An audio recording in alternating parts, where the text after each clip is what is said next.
Ooh. Hi, Kat. Are we live? I think we're live. And we've got the cat, which is always, a good way to start a live stream. This thing always goes live before before I'm ready for it. But hey, here we are, live again. Well, basically talking to myself, because that is exactly what kicking off a live stream is all about, is essentially talking to yourself until people appear in the room. So good thing I have my assistant here with me who will hopefully at least keep it somewhat entertaining until people start joining us. Oh, look at that. People are starting to join us. Good evening, everyone, or afternoon, or morning, middle of the night, whatever it is, wherever you are. Since I'm going live, I'm pretty sure you can guess what this is about. What is this about? What am I doing here? Well, a week from Friday, the 10th single in the 12 Songs in 12 Months project is going to be released. It's kind of insane to think about the fact that this project is nearly done and over with. But yeah, the 10th single is going to be dropping. And if I'm being honest with you guys, I think this is probably the song with the most crossover appeal that I think that I may have ever written, ever. And I wanted to debut at number one. I mean, call me crazy, call me insane, but I would just be really over the moon if Bark at the Moon debuted at number one on the iTunes charts in the United States, in the UK, in Germany, perhaps even Sweden, Finland, France, Italy. Who knows? The sky's the limit. But I actually think that this is something possible. I think that this is something that we can do. I think a lot of people do not recognize how little it takes to actually top the charts on iTunes these days. I mean, I put it to members of my Discord a couple of months ago. I said, how many downloads did you think that it took to get to what was it? Number one in Finland, number one in Sweden, number 4 or 5 in the United States. And people were throwing out numbers like 10,000, 20,000, 40,000 sales in 2021. You know how many sales Automaton got to reach those astronomical heights? 150 sales worldwide. And that's what got it to the top of the charts in all those different countries. The beautiful thing is that most people don't even recognize that. Even people in the music industry. People in the music industry still have these wild fantasies about what getting to number one actually takes. And so I think a band like Aesthetic Perfection that has 150,000 monthly listeners on Spotify, I think we can get just 1 or 2% of you guys to go to iTunes, grab the single, pre-order it so that it debuts at number one. What do you think? You guys think that we can do it? I think we can. I believe in us. So because of that, I'm going to drop the pre-order link for the single right here in the chat. I mean, we got 22 people in here. If 23 of you guys all go and pre-order the single right now, we are a sixth of the way there. I mean, that's literally all it takes. So this is not about money. This is, look, if this was about money, I wouldn't be giving away all of my music for free on Bandcamp. So if you're I don't want to spend a $1.50 for the new single, well, you just go over to my Bandcamp and take everything else for free. You can take this. This isn't about money. This is about having something to show the music industry that Aesthetic Perfection is not to be trifled with. No, just that people give a good darn tootin' about aesthetic perfection and what it is that we do, and we might just get actual press coverage. That's what this is all about, is actually getting some press coverage. Because if you chart number 1 on the iTunes, then the press can't ignore you. Maybe they can. I don't think so, though. Already pre-ordered here. Thank you very much, Ryan. Greetings from North Carolina. Love you, man. Love you right back, North Carolina. Hopefully we can get back to Charlotte. That is in North Carolina, right? It's in North Carolina. I always mix up the cities in South Carolina and North Carolina, but I'm hoping that we can get back to Charlotte on our next U.S. tour. A stream to introduce us to your cat. Come on, everybody already knows who the cat is. That's Queen Mara. She's not very nice, but she's very beautiful, and she has terrible teeth. You are already number 1. Not just yet. Not just yet. Maybe in your hearts, but not on the iTunes charts. In your hearts, not in the charts. So let's make the charts reflect your hearts by taking Bark at the Moon to number 1.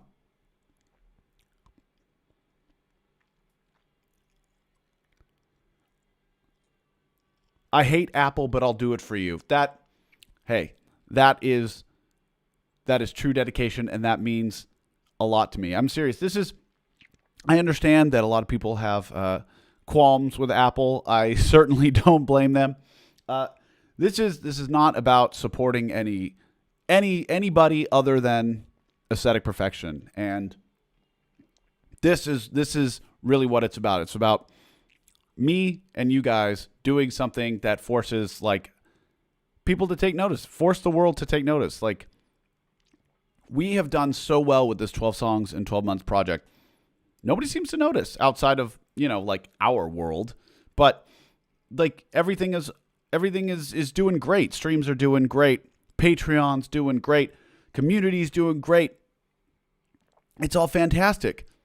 And we've got one of the biggest songs of my entire career, SEX, which just so happened to be the first song that came out this year. And nobody notices. Even in my own scene, nobody notices. Everybody pretends like I don't exist. And that makes me go, whoa. No, not really. Well, a little bit sometimes. But it really is just about having those sort of accolades to put in your press kit, so that when you reach out to a giant outlet like, Alternative Press or Pitchfork or whatever, they see that number 1 there. They see that number 1 in multiple countries, and they go, oh, maybe we should actually listen to this band. I'll tell you my real goal, I'm going to put this on my whiteboard next year because I really want to realize it, is to get a review from the Needle Drop, one of the most influential and important music journalists of our time. Maybe this is the type of success that will get the Needle Drop to pay attention to us. So we'll see. Ooh, look at that. Hey, I am Daniel Graves. I missed the beginning. How can I help you? Well, I will just repeat this real quick for those of you who are late to the party. We've got a brand new single. It is called Bark at the Moon. It drops October 1st. That is 1 week from Friday. I believe it is probably the song with the most crossover appeal in the history of aesthetic perfection, and I think that we can take it to number 1. And if we take it to number 1, that might actually just snowball and make the music industry actually pay attention to us. Because that's really what it's about, is an artist having an awesome, dedicated, fantastic, amazing, beautiful, like-minded fan base. Having a fan base that genuinely gives a crap and wants to support their artists, because that is really, really hard to find in this day and age. Most artists don't have a real solid fan base. They have usually fair weather fans. A lot of bands get really big really fast, and then it just sort of the floor bottoms out, and then they've got nothing because, first you're hot and then you're not. I remember what that was like. I had that happen with A Violent Emotion. I went meow, and then everybody was like, oh, you did something different? well, I don't like you anymore. And then, then everything changed. And that's really how the music industry works. There's a lot of sort of smoke and mirrors. But I think what is really great about Aesthetic Perfection and the community that we've built is that this feels quite genuine. This feels quite real. And that is just so rare to find in the music industry these days. And I think that if we show them who we are and the fact that this is legit, that they may go, oh, okay, who is this guy? What is this music? Let's pay attention to it. So the way to do that is to pre-order the brand new single Bark at the Moon so that it debuts at number 1 in as many countries as we can possibly manage on October 1st.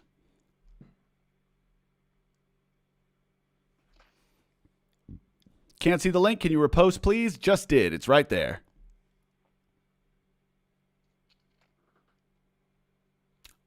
Ah, the mighty cat butt. Yeah, well, at least she's got her tail down this time. She's sort of hiding her shame just a little bit. If you keep up the good work, they will catch on, plus all of us fans. But that's what this is about. It's about continuing to create reasons for the world to pay attention. And maybe next year we'll go viral. But we'll see. I got a couple of things up my sleeve. I think next year is going to be good.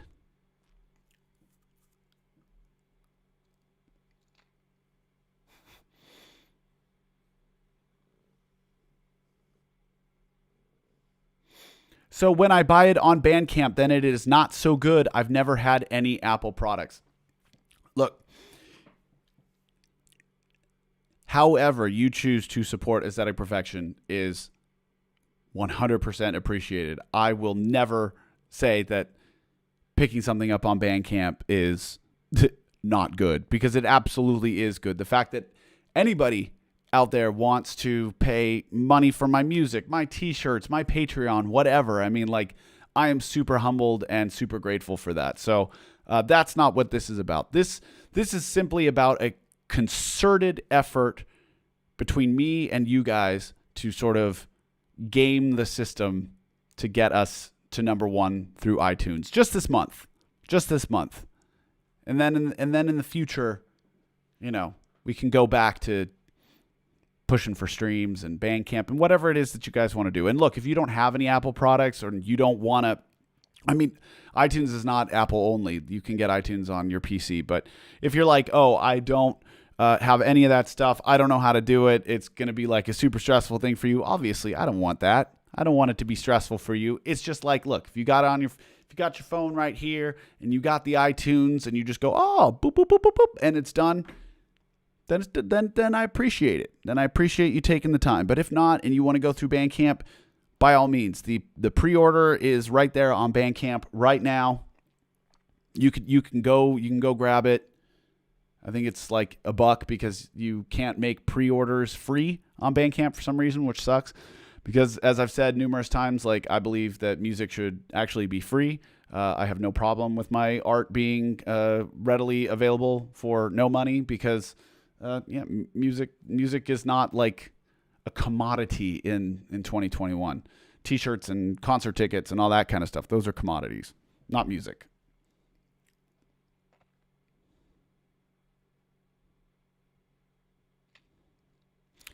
I think you having this face-to-face with your fan base helped create that loyal following that supports and loves you. Dare I say, it makes you close to human. Look, I think that in this hyper-connected world, ironically, the thing that we're all sort of after is something that's like genuine and real. And so many people are kind of trying to cultivate a persona or a brand or whatever that just feels fake. And so when you are honest about who you are, when you're transparent about what it is your goals are, like this right here. Like I'm telling you, I want to get to number one so that we can actually show the music industry that we exist. I mean, it's not even a vanity thing. It's just like, hey, let's see if this does something for us. Because when you're transparent with people, they're more. I'm trying to find the right words here, but it's just like, in a world where nobody is transparent and nobody is genuine or honest, when you are that way, then people tend to resonate with it. And I found out a long time ago that there is a difference between like Daniel Graves, the persona, and then like Daniel Graves, like the real person. And I can actually have both. So, when I'm talking to you guys, I'm the real person right here. And then when I make music videos and songs and all that kind of stuff, then it's the persona. Like, one does not negate the other. And I think that's actually like a really cool thing about having all these tools, like so that we can reach out and touch faith and engage with one another, Ricardo Kimona dropping a few bucks in the super chat. That's very kind of you. Thank you very much. Just because I got to say it, if you want to throw money at me, probably the best way to do that is via Patreon, because in the super chat, you don't get anything for your money. I mean, obviously you get the satisfaction of knowing that you're supporting me, but if you join Patreon, then you get the satisfaction of supporting me, and you get cool stuff like handwritten lyrics, early access to music, you get the listening parties, watch parties, live streams, all that kind of stuff. So that feels a little bit more fair to me, in the sense that, like, yeah, you guys give me money to support my art, but then you also get some cool stuff in return. So if you want to throw money at me, think about Patreon. That's it. That's my spiel.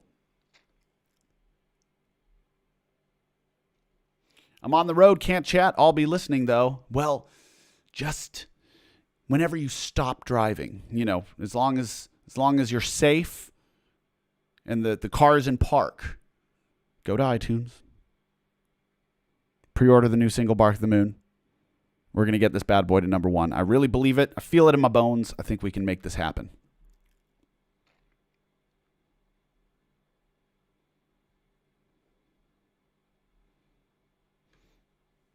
This is what art is about. I think, that really is what art is about. I mean, I feel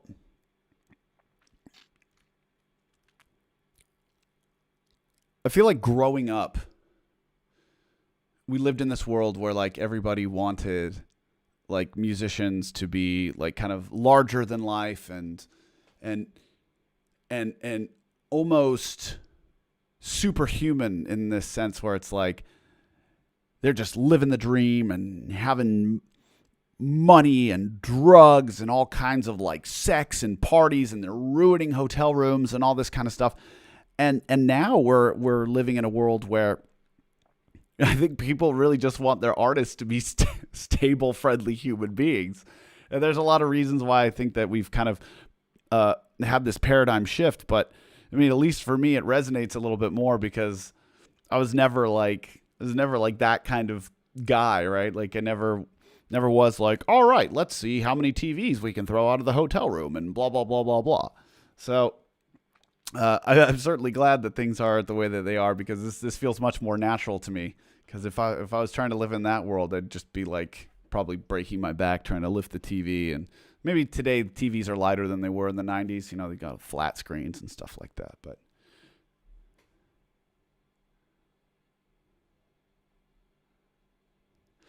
I like my artists healthy, mentally stable, and financially secure. I don't know about mentally stable. Artists, we're still artists. We're still, I think it takes a certain kind of, I don't know. I think a couple of screws have to be loose in order to be like, I'm just going to go on stage and perform to people because I want them to validate me and give me applause and love and all this kind of stuff. But I think if you're sort of aware of that and you don't let it sort of make your mental shortcomings even worse, then it's okay. Like I'm fully fully aware of the fact that I do this whole music thing in order to sort of feel like I validate my existence in the world, right? Like otherwise I'd just be like, what am I doing? What purpose do I have? Like this gives me purpose, you know? But I also don't let I don't like believe in hype or let any of that stuff get to me. So let's say like more mentally stable artists. I don't know if I'll ever be rock solid in that department.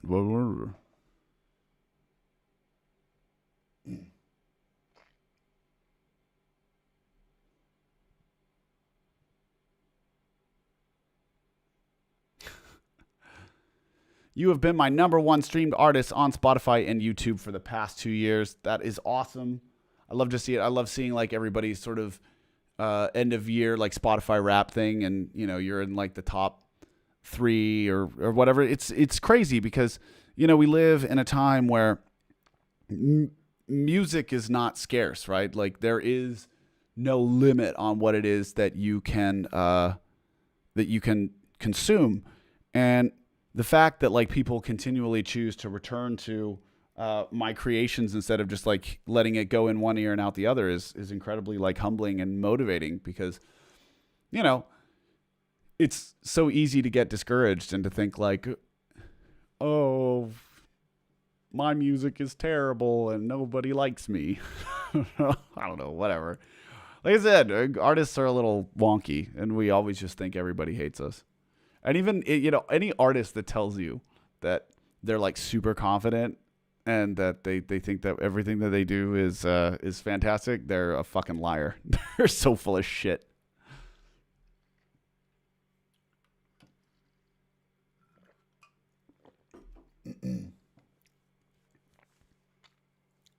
Are Elliot's teeth the only thing you broke living that cool rock and roll lifestyle before? I didn't break Elliot's teeth. Okay. I said, I'll give you a piggyback ride. In fact, I even think that he said first, like, jump on my back, I'll give you a piggyback ride. And then we traded, and then he jumped on me, and I lost sort of balance.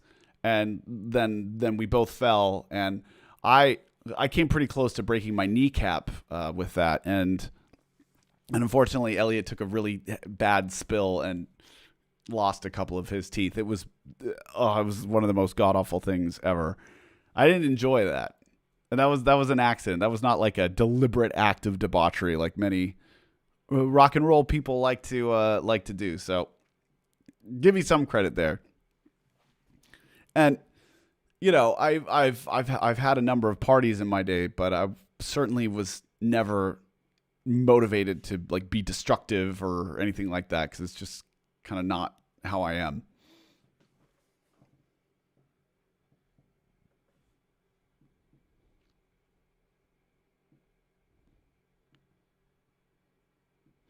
Do you ever plan on doing a tour in the future? Yes, of course. The problem is that given sort of the way this whole situation has been developing, there's no way to really know how a tour is going to go. Like, it's very risky to plan. Oh, excuse me. It's very risky to plan like a tour that's going to be 6 to 8 weeks long, to fly in people from all over the world, you know, do weeks or months of rehearsals, all this kind of stuff, just to have one person in the crew get sick and then have to cancel, you know, 5, 6, 7, 8, 10 shows, or, you know, go on tour in a place like Europe, where the entry requirements and all these kinds of things just seem to change every day, right? So let's say you start your tour in Germany, but now all of a sudden Belgium is closed to you and you've lost 2 or 3 shows, which can be, you know, 10,000 euros, which means now your budget is ruined.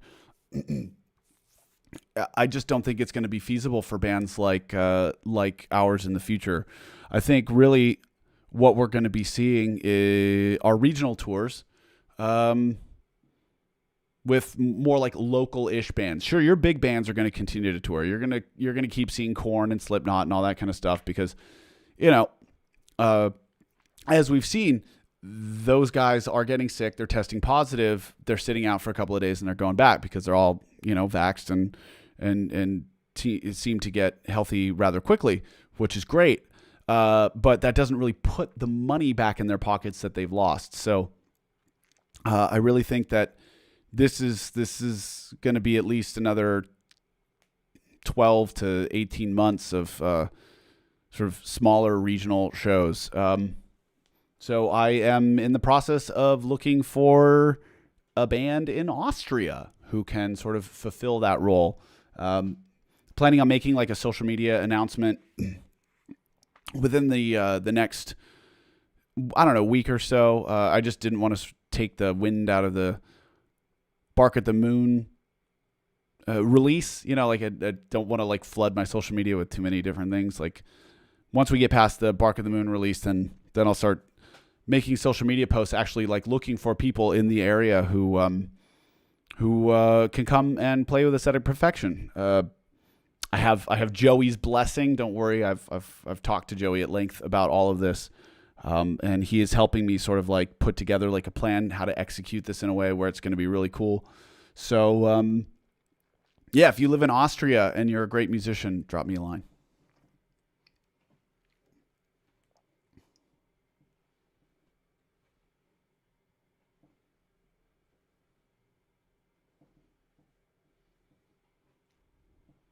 I've already saved myself a ticket for your next tour in Germany. Yeah, we're just going to have to kind of see how that plays out. I wish I had more information about anything. I just don't.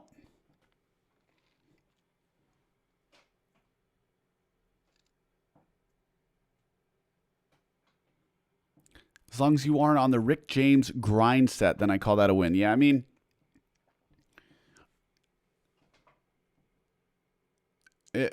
cocaine's a hell of a drug. It's an awesome drug, but it certainly catches up with you. Yeah, it's not something that you can do for any length of time and expect to come out unscathed. So, thankfully, I never got addicted to anything in all of my years of heavy experimentation with terrible drugs. So yeah, now I just drink my wine. And that's it.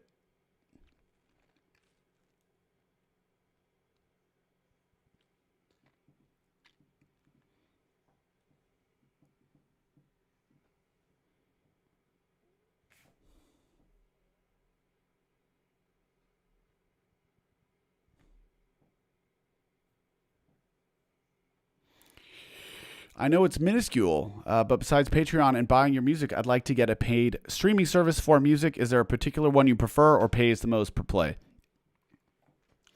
I think Tidal pays the best, but most artists don't really use, most consumers do not use Tidal. I think Apple Music is actually not so bad either, but Spotify is the biggest one, and that is the one that sort of the industry looks to as a metric for how well an artist is performing. They look at how many monthly listeners an artist has versus how many followers they have. So it's like if you have a really high monthly listener count, but you have a really low follower count, actually it means you're not a very worthwhile investment because you don't actually have a fan base to back up all those plays. You either fake the plays or you got on a good playlist, but people are listening to your music passively, not actively. And right now in 2021, the name of the game is active listeners, active, involved, engaged audiences. And that is really what Aesthetic Perfection has. A lot of bands cannot say the same. So I'll reiterate it. I'm super grateful for that. So however you choose to stream your music, go for it. I've got no sort of skin in the game there. Like I like Spotify just because it's good for me as a consumer. It's metrics that I care about, but I also care about Apple Music metrics and Deezer metrics and all those kinds of things. So it's not really about money, right? I really just prefer if you want to support me, sign up for Patreon or buy some merchandise in the web store. That is really like the best way to directly support me. Everything else is just kind of like icing on top of the cake. Whatever that means.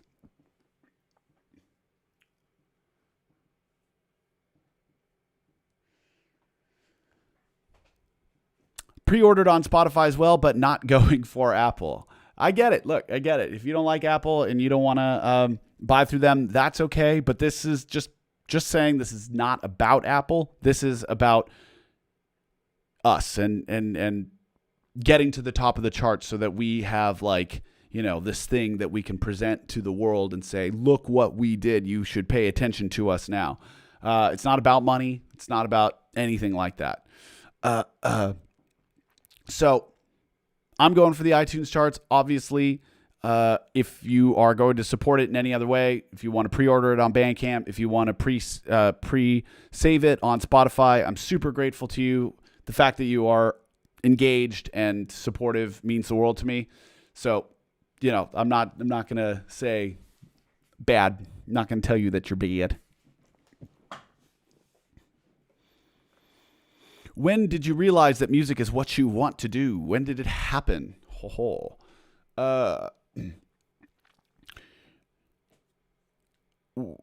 When I was really young, I wanted to be an actor. I wanted to be like Tom Cruise. Like I love Top Gun, and I wanted to be Tom Cruise. I still kind of want to be Tom Cruise just because he's seems to be ageless and like fitter than most people in their 20s at like 60. It's probably all the thetans. But it was about, I want to say, whenever Dookie by Green Day dropped. Like, so I didn't really resonate. I grew up around music, but nothing like clicked with me until I heard Dookie by Green Day. And I think that was 92 or something. So I must have been... No, when did Dookie come out? 94? It didn't bother me.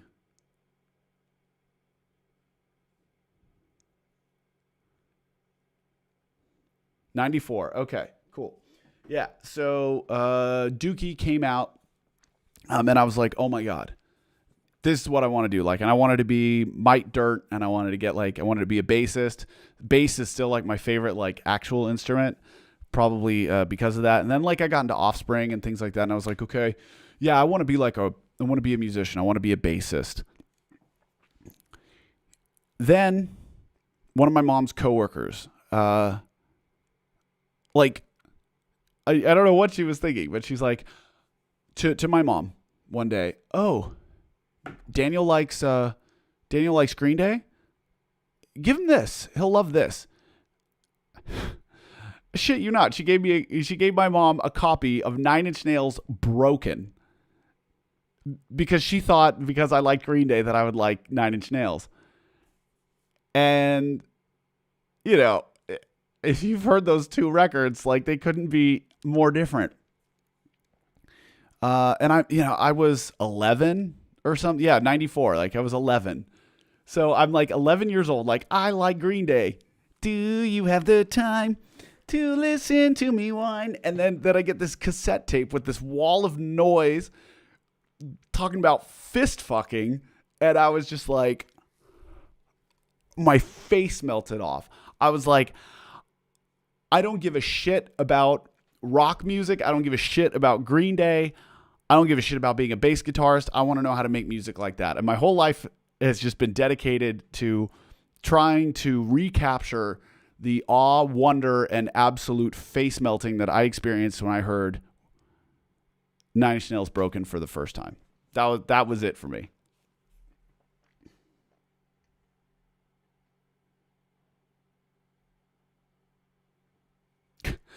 Hate your music, but love every bit of your art and presence. What? What?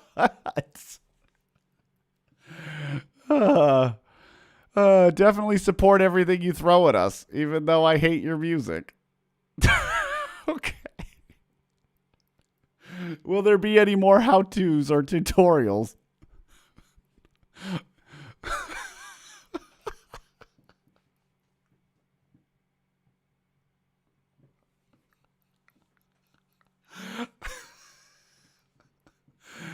Yeah. I'm gonna do more of how-tos and tutorials next year. Don't worry. I got more shitty music for you to.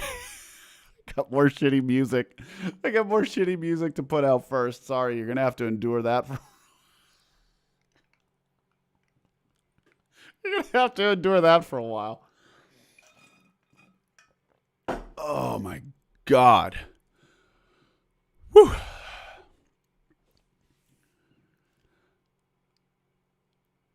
Well, if you, for some strange reason, find yourself doing a show in Nashville, Atlanta, Knoxville, Memphis, or just about anywhere in the Mid-South, I'll show up. It would be worth the road trip. Don't you worry.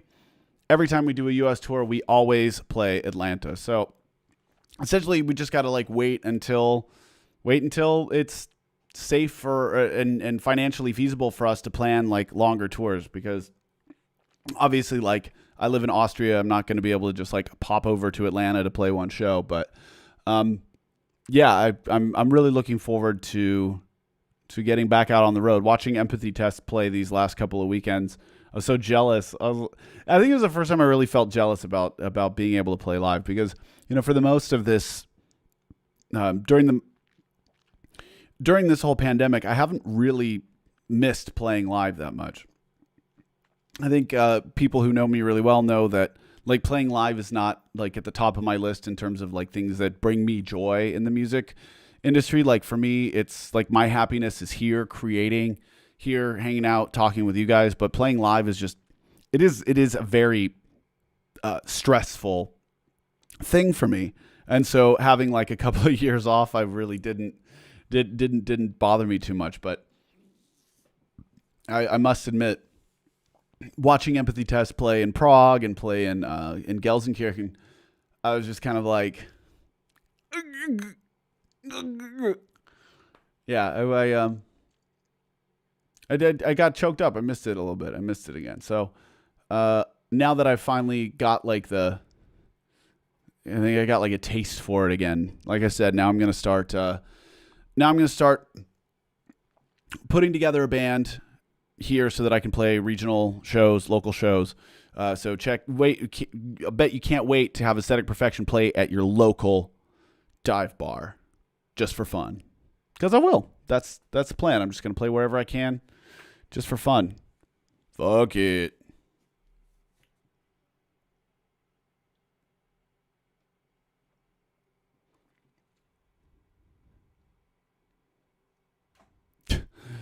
U.S. or Austria, which do you prefer to live in? Advantages and disadvantages of both countries. I mean, we could do an entire live stream about that. Just in general, I feel I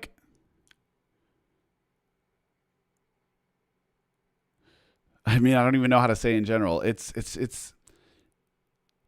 totally different while being exactly the same.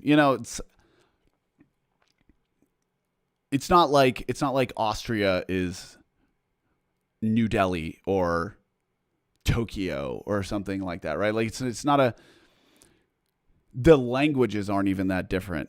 I mean, obviously German and English are totally different languages, and not mutually intelligible in the slightest. However, they still have the same base, and many of the words are the same. So, and many of the phrases are the same and stuff like that. So, and the way that you express ideas and stuff is often different, but often the same as well. So, I think that it would be a lot more difficult moving to, a country that has zero cultural relation to, the U.S., zero similarities in the languages, anything like that. I think that would be something that would just be a serious culture shock. But, for the most part, it's exactly the same. It's just totally fucking different. I like that Austria is clean. I like that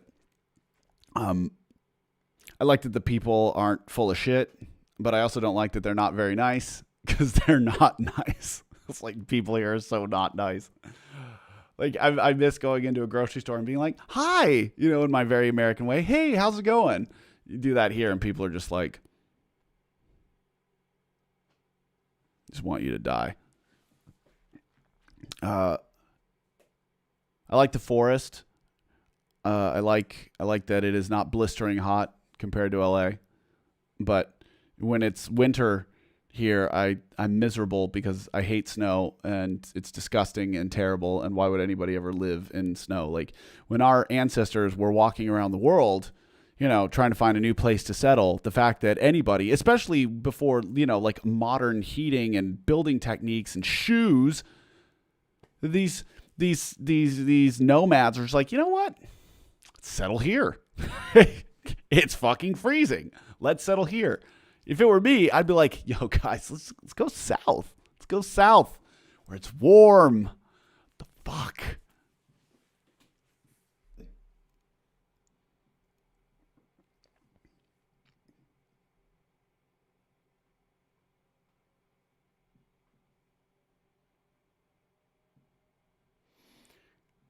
How did the plan for the development of the 12 singles in 12 months project differ from what you have now? Did the expectations coincide with reality? Actually, this project went pretty much the way that I thought that it would.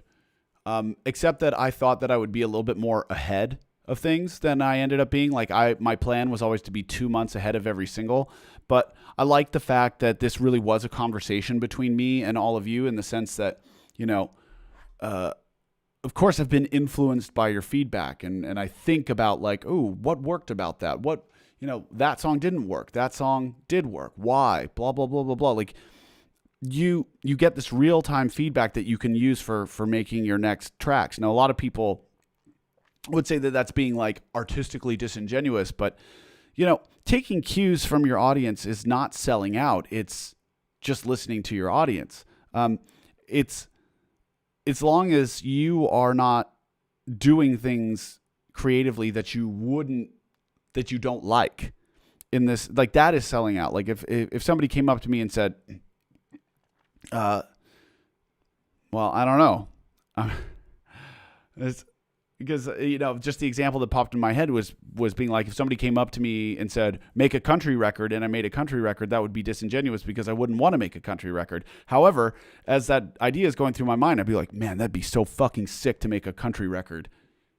Because I like country music. Like, I like music. I like good music. So I think as long as you are filtering the suggestions through your own personal taste and you're creating something that you are proud of, you don't like when you're done with it, you're not like, ugh, what have I created?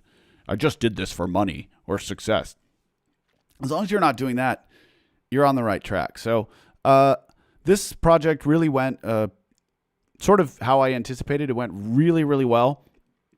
As you guys all know, I stole the idea from the rapper from Atlanta, Russ, who actually recorded and released a song every single week, which is just far beyond my capabilities. I'm not nearly as good as Russ. So I just decided to do once a month. But I stole this idea. It's not my idea. Russ is an incredible producer and rapper, and I only have him to thank for this. Country or like industrial country. I mean, look, you can do whatever. There are no limits when it comes to music. Like, if you have heard Orville Peck, the masked country singer who has managed to make country music that sounds just as much like Elvis or Conway Twitty or something like that, or Dolly Parton. He's meshed it with like Roy Orbison and Depeche Mode, right? Like, and it works. And there's like twangy guitars and synths and drum machines and yodeling and whistling, and it is so fucking incredible. And I think that if I were to like be tasked with making a country record, I would find some way of making a country record that was mine, that sounded like, a Daniel Graves production. Yeah. And as many of you know, one day I would like to make a rock opera. Of course, I would make a rock opera in my style with my influences. So, yeah, it's just really all about taking the commission, right? The audience says we want this, and you say okay, and then you internalize it and you create something that is authentically you with that objective, if that makes sense.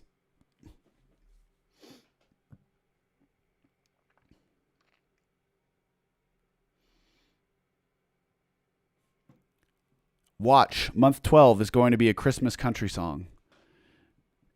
It's a Christmas song. It is a motherfucking Christmas song. I can guarantee you that. And it is a Christmas song.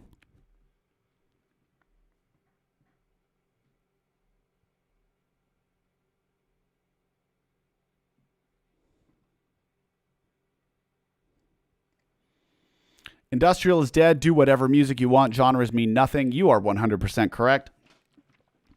20 years ago, before the internet, or when the internet was still in its infancy, because fuck, that was more than 20 years ago. Oh my God, I'm so old.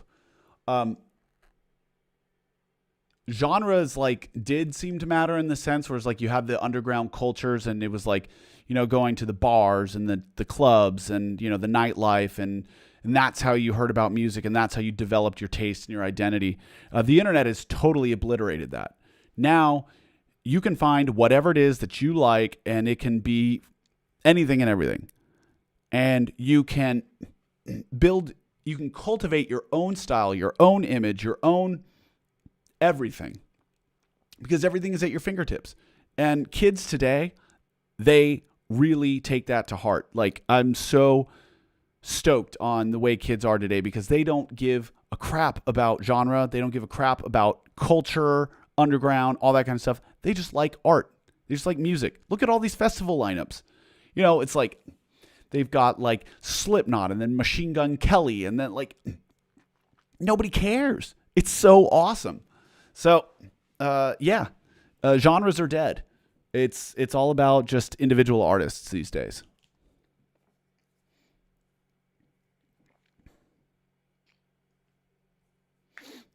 Industrial rock opera. When do we get this? It's going to be a couple of years. I got some other things to do first, but it's in there. It's in the brain.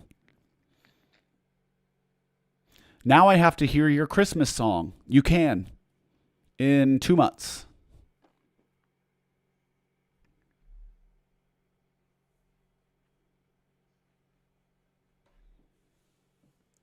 What is your opinion about the actual music industry in general? In my opinion, many things sound the same, and everything is like plastic and feels unworthy. It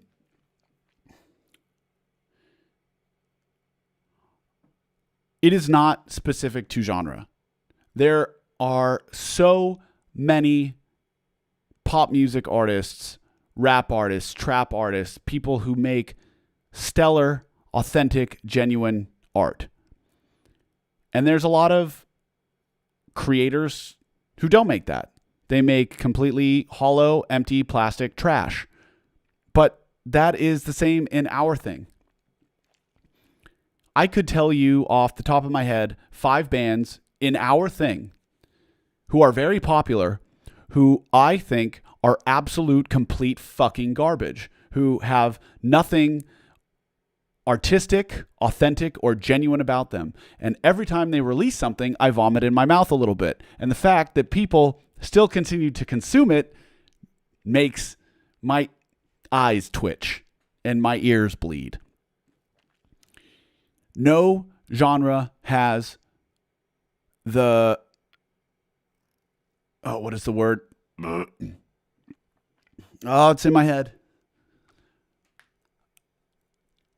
No genre has a monopoly on authenticity, and no genre has a monopoly on vapid, stupid garbage. So it's really just about seeking out the art that resonates with you and not worrying about anything else.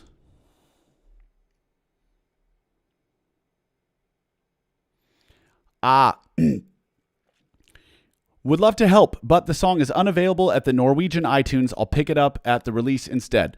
All right. Here's the thing. If you click the link, if you click this link from a mobile device, so an iOS device, tab, iPad, iPhone, it will tell you that the link doesn't work and that the item is not available. That is a lie. If you go to the store and type it in, so type in Aesthetic Perfection, Bark at the Moon, it will absolutely come up and it will absolutely work.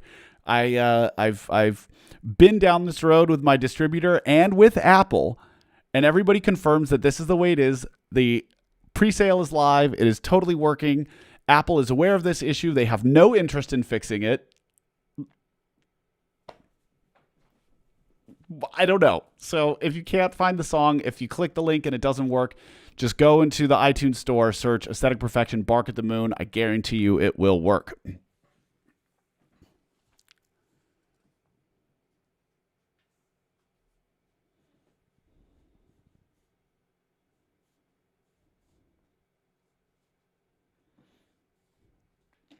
That son of a beep. Yeah.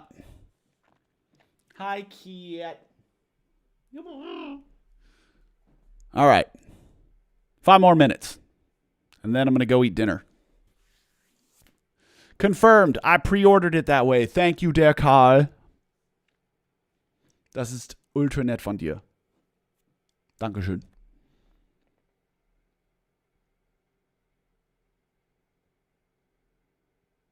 I've clicked the link, but the preview doesn't do anything. No, there's no previews for a pre-sale.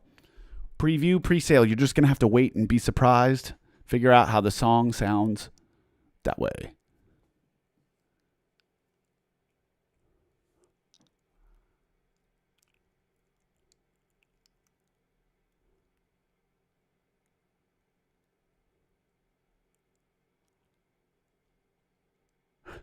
Growing up in Nashville, I abhor country, but I would buy that and bang every track. Look, don't worry. We're not through the looking glass here. I'm not working on a country record.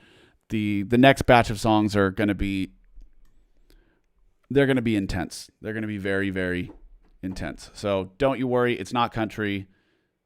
I think it's going to be insane. Just joined your Patreon. Hey, thank you, Jaden. You can join all of the other amazing patrons who are here in the chat with us. Weltenkinder, der Karl, Elodia, who else? What other patrons we got here? Ugh, you guys always have your different handles on these different platforms. Alex Kanka, Yolkart. Yes. Good. Good.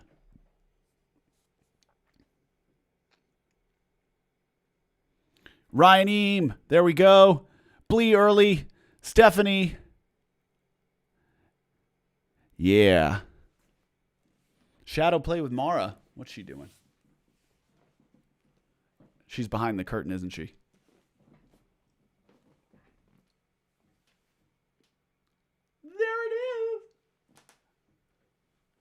It says, whoa.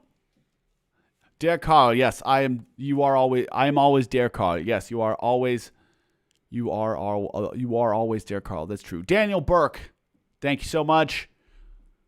Another patron, and he's got the best name in the world. It's Daniel.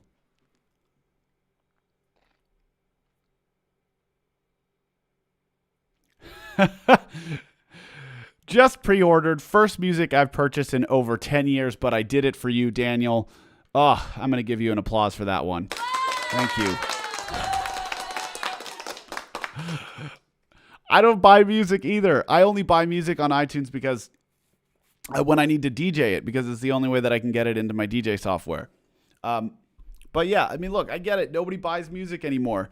So I appreciate the fact that you guys are breaking your 10-year or multi-year dry spells of purchasing music to support me and my little crazy endeavor to get this single to #1, which I think that we can do it. I think we can do it. Like I said at the beginning of this live stream, it only took 150 pre-orders to get Automaton to like number 1 in Finland, number 1 in Sweden. It was like top 5 UK, top 5 United States. Like, it is so attainable. Like, there are now 36 people in here. If each and every one of them pre-ordered the single, we'd be like, I can't do the math, but it's like more than a fourth of the way there.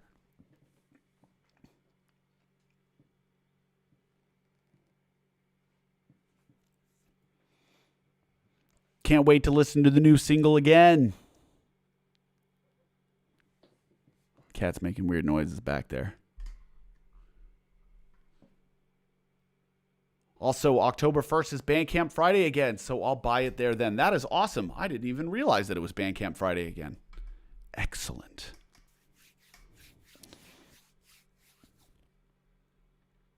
Why is it in the left ear? I don't know.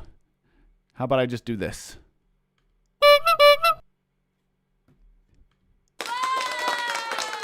Okay.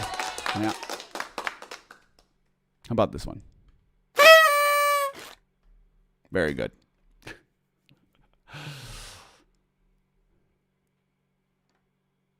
Hey, do you know Empire of Rising Sun Gary? I do not.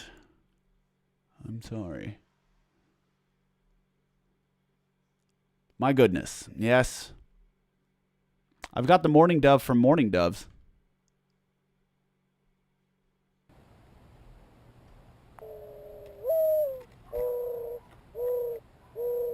That is the Morning Dove sample I used in Morning Dove. All right. Everybody, thank you all so much for hanging. Yeah, I know. Weird sounds. Thank you so much for hanging out with me. If you haven't yet, and if you are able to, please pre-order the brand new single, Bark of the Moon, which drops a week from Friday. It is October 1st. I believe that this is the most, it's got the most crossover appeal of any song that I've ever made. I think it's pretty good. The people who've heard it think it's pretty good. At least they told me they thought so. I hope they weren't lying to me, but I still like it.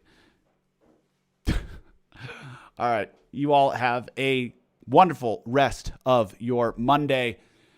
I will probably be on other social media platforms doing this exact same thing throughout the rest of the week. Take care. Bye-bye, and see you soon. Bye.